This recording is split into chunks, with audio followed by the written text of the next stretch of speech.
Olá, 901! Tudo bom com vocês? Professora Gabi aqui mais uma vez, agora para uma videoaula de Física. Isso aí! Mas antes de começar, eu quero saber de vocês. Estão assistindo todas as videoaulas? Estão fazendo todas as atividades? Espero que sim, hein? Continuem se organizando, sem perder o foco. E além disso, espero que continuem se cuidando, sem sair de casa, mantendo sempre as mãos limpas, não colocando a mão no rosto, tá? Todos esses cuidados são importantes para a gente passar por esse período. Tudo bem? Tudo vai dar certo, logo logo a gente já vai estar juntinho de novo. Então vamos começar a aula de física de hoje com o capítulo 5.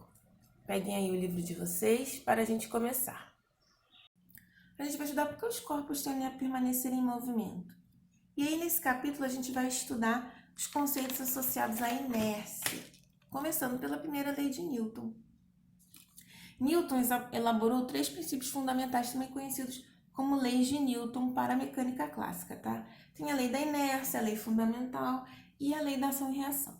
Nesse capítulo, a gente vai estudar a lei da inércia, que afirma que todo o corpo tende a permanecer em seu estado de repouso ou de movimento uniforme, em linha reta, a menos que uma força externa atue sobre ele, alterando seu estado inicial.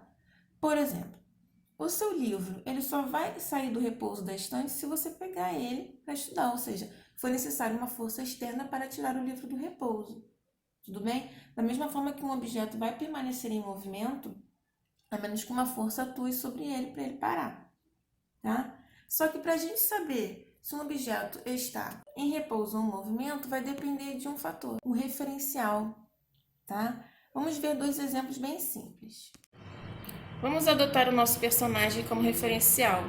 Para ele, são os carros na rua que estão em movimento. Agora, continuando com o nosso personagem como referencial, dirigindo o carro. Para ele, é a rua que está em movimento. Tá vendo? E o carro para ele está em repouso.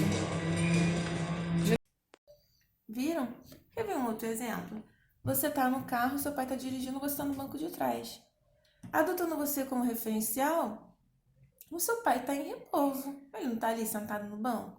Agora, adotar uma pessoa na rua como referencial, o que vai acontecer? Para ela, você está em movimento dentro do carro e o seu pai está em movimento dentro do carro. Tudo bem?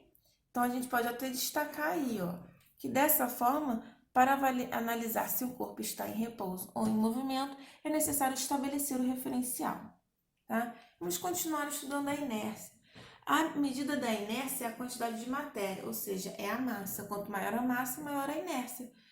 Quer ver um exemplo? Tenta tirar uma geladeira do lugar. Vai precisar de fazer muita força. Por quê? Porque ela tem muita massa. Logo, muita inércia, maior será a força necessária para tirá-la do repouso. Tudo bem? Vamos observar mais uma vez a inércia. Observe o que acontece com o nosso personagem dirigindo uma moto em alta velocidade.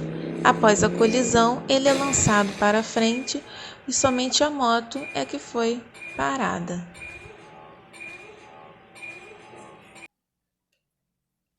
Então, recapitulando o que aconteceu.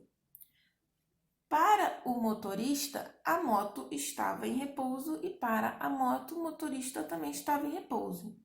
Para a rua, para a estrada, tanto o motorista quanto a moto estavam em movimento. O que aconteceu após a colisão?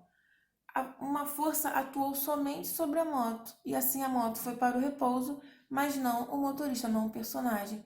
E assim ele acabou continuando em movimento, sendo lançado para frente. E a gente pode até estudar um pouquinho sobre colisões, né? Em algumas colisões ocorre uma grande alteração da quantidade de movimento. Dessa forma, aquela energia de movimento, ou seja, energia cinética, toda vez que eu falar de energia cinética, eu estou falando de energia de movimento, tá? Então, toda aquela energia cinética vai ser transformada em outras formas de energia. Por exemplo, um carro em alta velocidade bate numa árvore. Toda a energia cinética do movimento do carro vai ser transformada em energia sonora, você não ouve o barulho da batida? Energia térmica, ou seja, provoca um aquecimento. Além, é claro, de acontecer a deformação do veículo e da árvore. A gente está aqui falando de inércia, mas como é que isso começou? Bom, as primeiras observações que levaram a formular esse princípio da inércia foram originadas do livro de Galileu Galilei, num livro chamado Diálogo sobre os dois princípios de sistema de mundo, sobre os dois principais sistemas de mundo, perdão. Além disso, Isaac Newton também publicou um livro chamado Os Princípios Matemáticos da Filosofia Natural. É um livro muito completo sobre física clássica. Tanto é que ele utiliza estudos de Galileu, como por exemplo, a gente tem a invariância de Galileu, que é um princípio de relatividade que diz que as leis fundamentais da física elas devem ser sempre as mesmas em todos os sistemas referenciais e inerciais. Ou seja, as leis da física não podem deixar de funcionar devido ao estado de movimento do observador, porque a gente viu o quê? O movimento ele é relativo. Mas peraí, professora, você trouxe um conceito novo, que é sistema de referencial inercial. Isso aí. Vocês podem até ter observado que eu já marquei o meu livro aqui, marquem também. E a gente vai definir referencial inercial e não inercial. O inercial é aquele em que a primeira lei de física, a lei de Newton é válida, ou seja, a lei da inércia.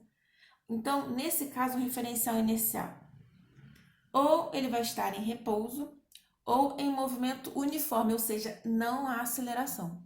Já o referencial não inercial, há alguma aceleração, tudo bem? E aí, o que acontece?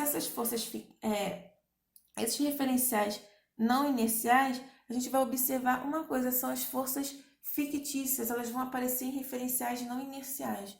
Ou seja, referenciais em que não há aceleração, e nesses casos a primeira lei de Newton ela não é válida, tá? Ela não se aplica. Por exemplo, tem o efeito de Coriolis, é uma força fictícia, observada como, por exemplo, um furacão no hemisfério sul, ele gira no sentido horário, e no hemisfério norte no sentido anti-horário. A força centrífuga, não confundam com a força centrípeta, tudo bem? Por exemplo, um carro fazendo a curva, é a força centrípeta que está fazendo ele ir para o centro da curva, tudo bem? E a força centrífuga? Ela é uma força fictícia, por que ela se enquadra nisso? Imagina você estar sentado num ônibus fazendo a curva. A força centrípeta vai puxar ele para o centro da curva.